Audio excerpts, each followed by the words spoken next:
नमस्कार, आप देख रहे हैं पीपल्स अपडेट में हूं आपके साथ सुमित श्रीवास्तव। बात करेंगे देश और दुनिया की तमाम बड़ी खबरों की, लेकिन उससे पहले एक नज़र आज की हेडलाइंस पर।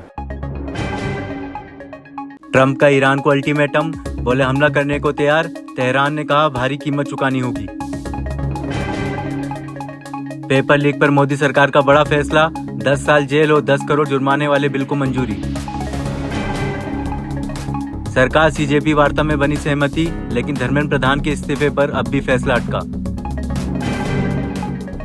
26 दिन बाद टूटा सोनम वांगचुक का अनशन, सरकार से मिला लिखित आश्वासन।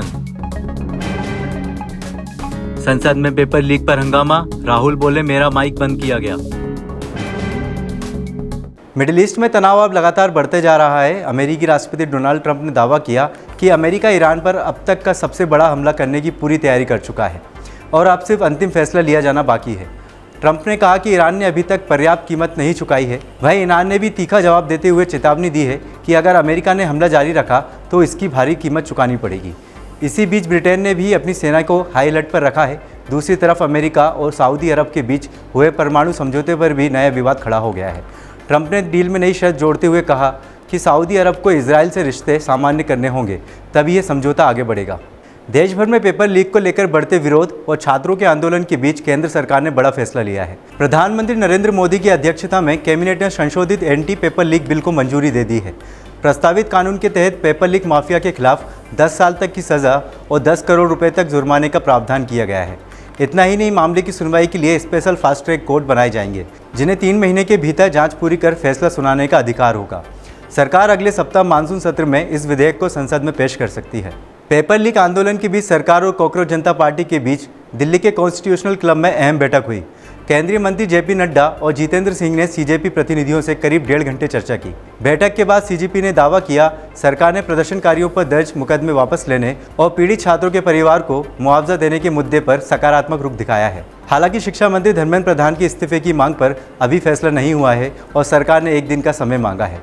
इस बीच सुप्रीम कोर्ट ने भी केंद्र सरकार से पेपर लीक मामलों की जांच और अब तक किए गए सुधारों की रिपोर्ट मांगी है। वहीं सुरक्षा के मद्देनजर नई दिल्ली समेत 18 मेट्रो स्टेशन बंद कर दिए गए हैं।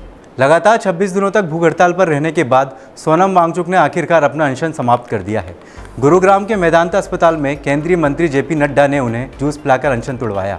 वांगचुक ने बताया कि सरकार ने 3 अहम मुद्दों पर लिखित आश्वासन दिया है। इनमें प्रदर्शनकारी छात्रों पर कार्रवाई नहीं करने, परीक्षा प्रणाली में जवाबदेही तय करने और आत्महत्या करने वाले छात्रों के परिवारों को उचित मुआवजा देने का वादा शामिल है।